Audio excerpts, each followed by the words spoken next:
ለእናንተ ይሁን በዓለም ዙሪያ ያላችሁ የሰው ልጆች በሙሉ የእጁ ፍጥረት የሆናችሁ በያላችሁበት ቦታ ሁሉ የክርስቶስ ሰላምና ጸጋ በያላችሁበት ይብዛላችሁ። እንዴት ናችሁልኝ? ሁሉ ሰላም፣ ሁሉ መልካም። እኔ ጋር ከሰላሙ እግዚአብሔር ከመልካሙ እግዚአብሔር የተነሳ እኔታችሁ ሁሉ ሰላም፣ ሁሉ መልካም ሆኖልኛል።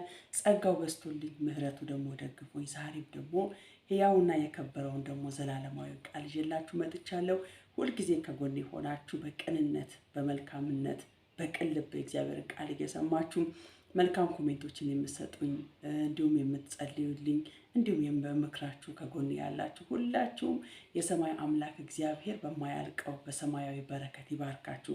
እግዚአብሔር ቃል ሲናገር እግዚአብሔር አምላክ እንደ ባለጠግነቱ መጠን አያችሁ፣ የእግዚአብሔር የባለጠግነቱ መጠን ተመን የለውም። ስለዚህ እንደ ባለጠግነቱ መጠን የሚያስፈልጋችሁ ነገር ሁሉ በክርስቶስ ኢየሱስ ይሙላባችሁ። አሜን።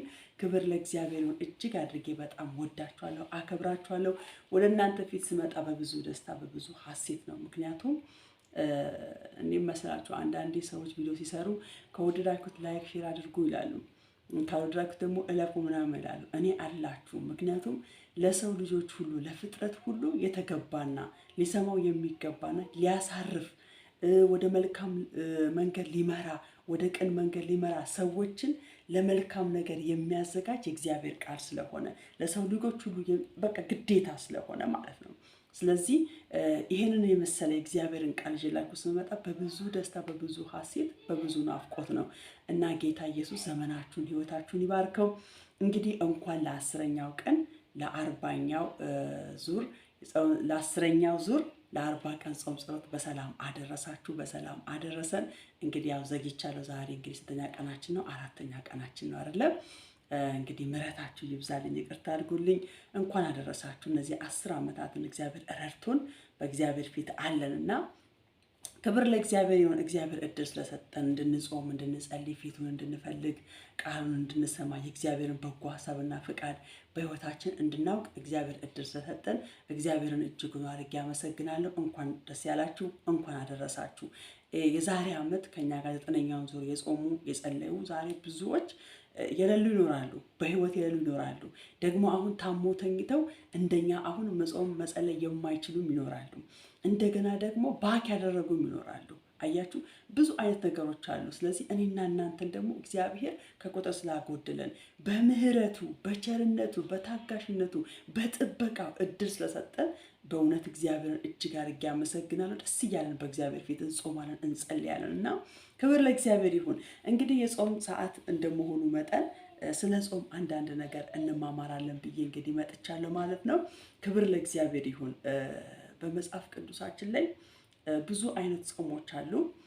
በተለያየ መንገድ በተለያየ ሁኔታ ጾምን የጾሙ አሉ። ከጥራጥሬ ጀምሮ የጾሙ አሁን ለምሳሌ ዳንኤል ከቅባት ነክ ነገር ነው የጾመው። እንደገና ደግሞ የነነዌ ሰዎች ደግሞ እህል እንኳን ውሃ እንኳን ሳይቀምሱ ነው የጾሙት እና ሙሴ 40 ቀን 40 ሌሊት፣ ኤልያስም እንደዛው፣ ኢየሱስ ክርስቶስም እንደዛው እና ጾሞች ይለያያሉ። ነገር ግን ምንድነው እዚህ ጋር ጾም ከመጾማችን በፊት ምክንያት ያስፈልገናል።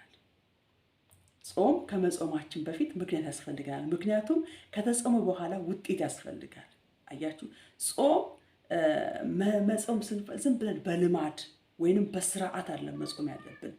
የሆነ ጥያቄ ሲኖረን ምክንያት ሲኖረን ነው ጾም የምንጾመው ማለት ነው እንጂ ጾም በዚህ ጊዜ መጾም አለበት፣ በዚህ ሰዓት መጾም አለበት፣ በዚህ ወር መጾም አለበት፣ በዚህ ጊዜ መጾም አለበት ተብሎ መጽሐፍ ቅዱስ ምክንያቱም መጽሐፍ ቅዱስ ላይ የጾሙ ሰዎች በግለሰብ ደረጃ በሀገር ደረጃ በቤተ ክርስቲያን ደረጃ የጾሙት ምክንያታዊ ናቸው። ምክንያት አላቸው። የጾሙበት ምክንያት አላቸው። ለምሳሌ የነነዌ ህዝቦች የጾሙት ለምንድን ነው? ነነዌ ትገለበጣ የተባለ ከዛ ጥፋት ከዛ ሞት ለማምለጥ እንስሳ ሁሉ ሳይቀር ነው ምግብ ሳይበሉ ሰው ሁሉ ከትንሽ እስከ ትልቅ መሳፍንት መኳንንት ሳይቀሩ ናቸው የጾሙት ማለት ነው። ከዛ በኋላ ከጾሙ በኋላ ግን ደግሞ እግዚአብሔር እንዴት በፊቱ እንደሆኑና ከክፉ መንገዳቸው እንዴት እንደተመለሱ ባየ ጊዜ ራራላቸው ይላል። አያችሁ።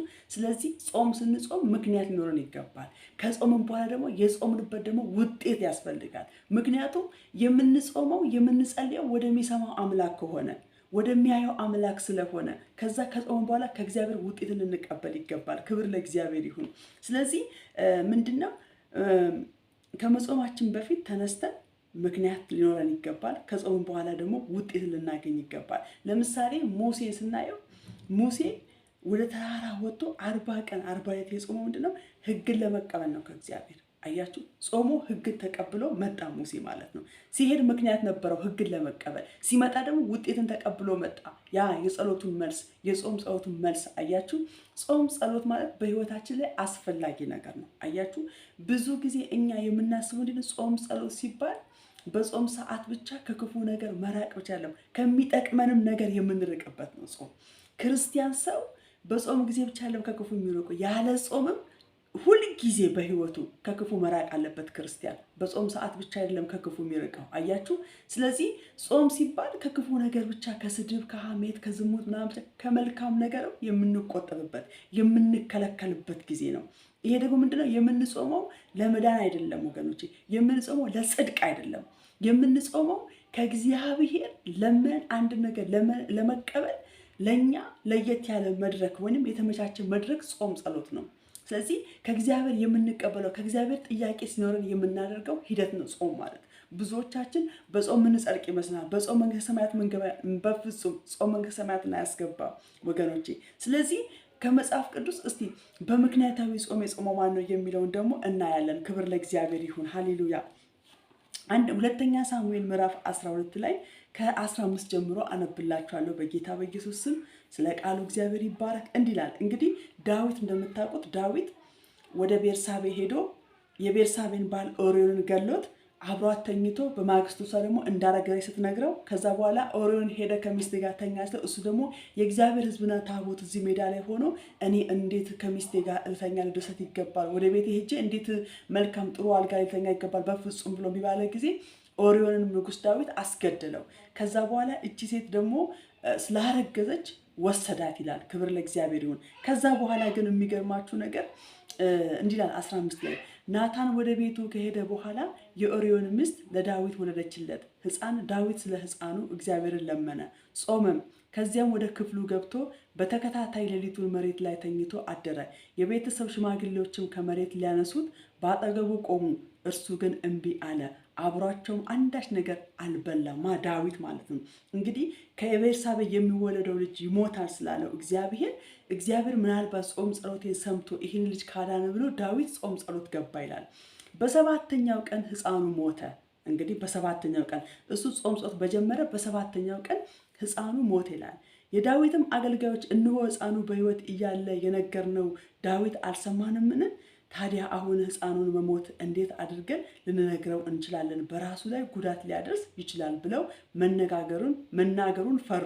ለዳዊት ዳዊትም አገልጋዮች በሽክሽክታ ሲነጋገሩ አይቶ ሕፃኑ መሞቱን አወቀ። ስለዚህ ሕፃኑ ሞተ ብሎ ጠየቃቸው። ዳዊት እነሱ በሽክሽክታ ሲያወሩ ዳዊት በቃ ሕፃኑ እንደሞተ አወቀና ሕፃኑ ሞተ ብሎ ጠየቃቸው ይላል። ክብር ለእግዚአብሔር ይሁን። እነርሱም አሁን ሞቷል ብለው መለሱለት። በዚህ ጊዜ ዳዊት ከመሬት ተነሳ። በቃ መሞቱን ሲሰማ ከመሬት ተነሳ። ከታጠበ ከተቀባና ልብሱንም ከለወጠ በኋላ ወደ እግዚአብሔርን ቤት ሄዶ ሰገደ።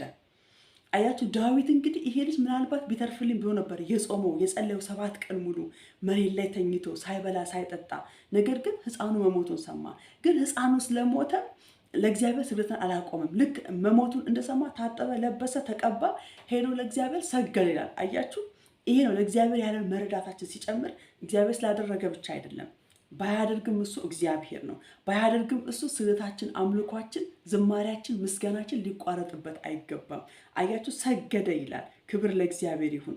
ከዛ በኋላ ከዚያም ወደ ክፍሉ ገባ። በራሱም ጥያቄ ምግብ አቀረቡለትና በላ ይላል። ምግብ በቃ ስጡኝ አሁን እበላለሁ ብሎ በራሱ መጀመሪያ ብላ ሲሉት እምቢ ብሎ ነበረ። አሁን ግን በራሱ ጥያቄ አቀረበና ምግብ በላ ይላል። አገልጋዮችም እንደዚህ ያደረግከው ለምንድን ነው? ሕፃኑ በሕይወት እያለ ጾመ አለቀስክ፣ ሕፃኑ ከሞተ በኋላ ግን ተነስተ በላ ብለው ጠየቁት። እርሱም እንዲህ አለ፣ በእርግጥ ሕፃኑ በሕይወት እያለ እግዚአብሔር ይቅር ብሎኝ ሕፃኑን በሕይወት ያኖረው ይሆናል ብዬ ጾምኩ፣ አለቀስኩ። አሁን ግን ሕፃኑ ስለሞተ የምጾመው ለምንድን ነው? መልሼ ላመጣው እችላለሁን? እኔ ወደ እርሱ እሄዳለሁ እንጂ እርሱ ወደ እኔ አይመለስም ብሎ ዳዊት መለሰ። አያችሁ፣ ዳዊት እዚህ ጋር የጾመው ምክንያት ነበረው። ልጁ ከሞት እንዲተርፍ ምክንያት ነበር። ከጾመ በኋላ ውጤት በቃ ልጁ ሞተ። ስለሞተ ከዚህ በኋላ በቃ አልጾምም ብሎ በላ፣ ጠጣ።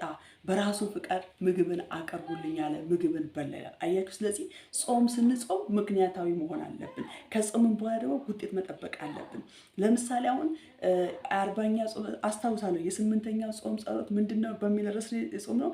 መስማትን ሰምቼ ነበር፣ አሁን ግን ዓይኔ አየች በሚል ርዕስ ነበር ስንጾም ስንጸልይ የነበረው። እንደተናገረው እግዚአብሔር በሕይወታችን አድርጓል። የባለፈው ዓመት ደግሞ 9ኛው ወር ደግሞ ቀንበርን የመስበር ጸሎት ነበረ። ቀንበር አያችሁ፣ ቀንበር የሆነብን ነገር የምንሰብርበት ብለን ነው የጾሙ 40 ቀን 40 ጾም ጸሎት ማለት 9ኛውን ዙር። ይሄኛው 10ኛው ዙር ደግሞ ምንድነው? ዮሐንስ ወንጌል ላይ በእኔ ብትኖሩ በእናንተ ፍሬ ብታፈሩ እንደሚል ፍሬ የማያፈራ እግዚአብሔር ደግሞ ፍሬያማን ያደርገን። ፍሬ የማያፈራውን ደግሞ መልካም ፍሬ የሌለው ነገር ደግሞ ከህይወታችን ሊቆርጥ እግዚአብሔር በዚህ ቃል እየተናገረ ነው። ስለዚህ አያችሁ፣ ጾም ከመጾማችን በፊት ምክንያት ሊኖረን ይገባል የምንጾምበት። ከጾምን በኋላ ደግሞ ውጤት ያስፈልገናል እንጂ በልማድ ዝም ብሎ ቃል ሳንይዝ ጥያቄ ሳይኖረን በህይወታችን ነገር ሳይኖር መጾም አይቻልም ወገኖች። ማንኛቸው መጽሐፍ ቅዱሳችን ላይ እንደዛ አላደረጉ፣ ምክንያት አላቸው። ከጾሙ በኋላ ደግሞ ውጤት አላቸው። ስለዚህ ጾም ስንጾም ደግሞ አስተውለን እንጾም ይገባል። ኢሳይያስ 58 ላይ ስለ ጾም ይናገራል እና በብዙ እንማራለን። ስላዳመጣችሁን አመሰግናለሁ። ተባረኩ፣ ተከናወኑ።